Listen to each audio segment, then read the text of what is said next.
morning, video world. The other day I tore down that 2022 Hayabusa motor that had a valve problem. Long story short, I think some people are confused or whatever. I'm not turning this in as a warranty thing. It would take too much time for me to be crying about a valve dropping in them on an engine and worrying about whether Suzuki is going to cover it or not. The dealership I deal with is a great dealership. Man, I don't have time for warranty stuff. If that was the case, I need to get out of the racing business, because anybody know that especially in racing, there ain't no warranty on no race parts. So as far as me turning in for warranty, I'll be waiting for 3 or 4 months the racing to be over. I'm gonna put this motor together myself, but and it'll be better than what Suzuki sent me.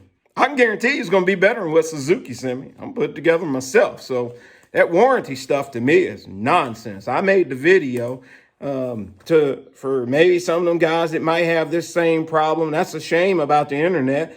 I'm making videos to try to, if a guy have the same problem, he can look at something and reevaluate it. And I guess if he does have a stock bike that he's just riding on the street, well, maybe, heck, if the same thing happened, he can turn himself in a warranty. And they'll fix it. But I don't need them to fix a damn thing for me. I'm going to put this bad baby together myself. But like I said, if I wait on a warranty, I'll be out of racing. Hell, if I had a new valve, I'd have this motor back there all ready together and in the motorcycle. I had to order a brand new exhaust valve. So I'm waiting on a new exhaust valve. Other than that, I'm going to show you, though, what I think happened on this here motorcycle. So long story short, I'm going to show you what I think happened to this thing. There we go with this video stuff. I have her stitched together. I be trying to flip this thing around. Lord knows, I know about motors and stuff, but I don't know about these brand new cell phones. Okay, I got that squared away, got it flipped around. Now, here's my valve. This is an exhaust. This is on the exhaust side. This is that bad one. See, I got, if you can see it, this is the bad one. The deal is it didn't mess up the seats or anything. Nothing. I mean, and actually, I don't see the where it's really been at. The thing is I'm scared to. I thought it's got to be, well, I can tell it was bent a little bit. I mean, it's barely, but what I surmise that I'm going to end up doing is I'm going to change both of these exhaust valves. The intakes look like they were good. So if I had 2 of these exhaust valves, I would have this motor already back together. Like I said, I ain't got time for warranty, but here's the retainer for the spring. And I believe what happened is if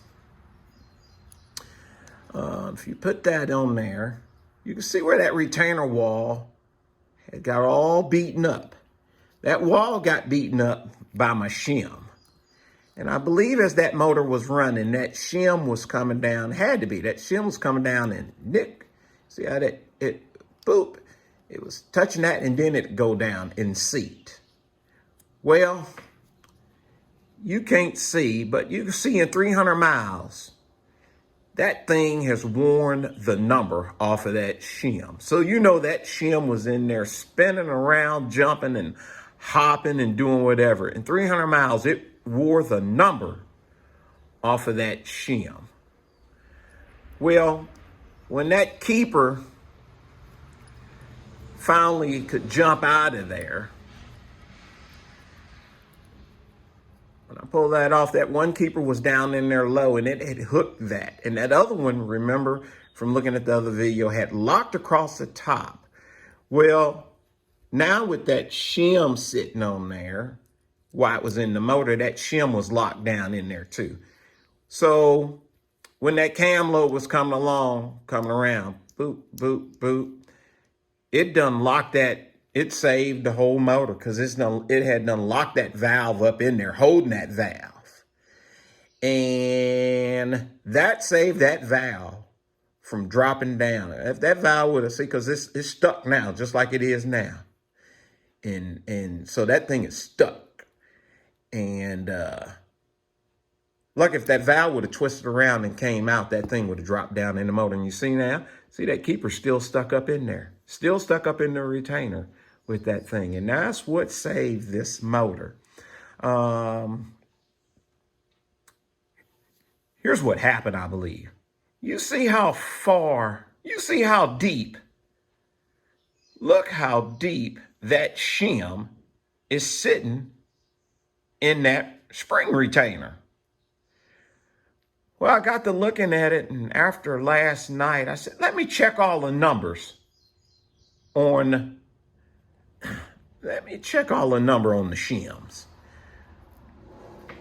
All the other exhaust shims on this particular motor was all the way up at 278, 280.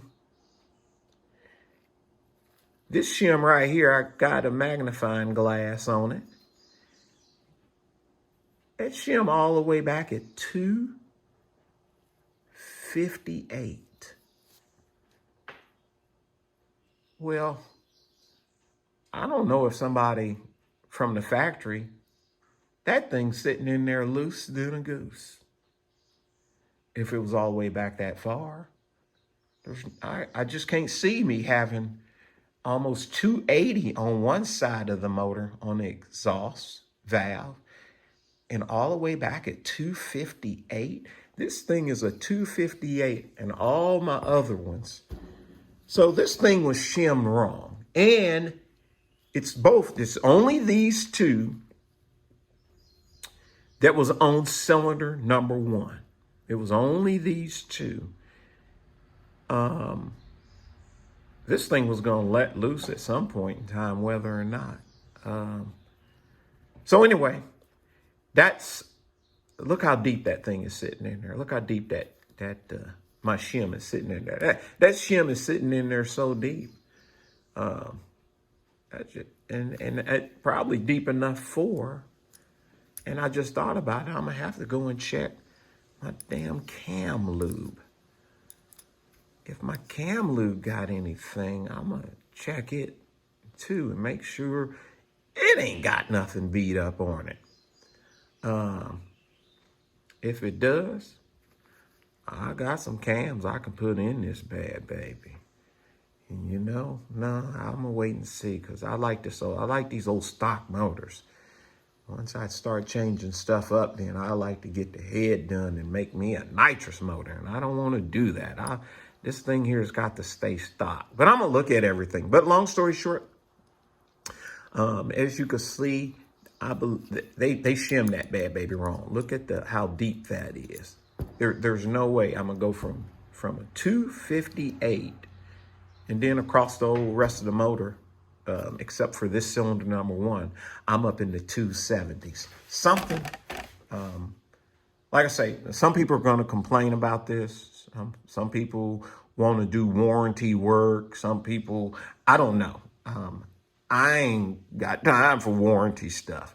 I ordered me some parts.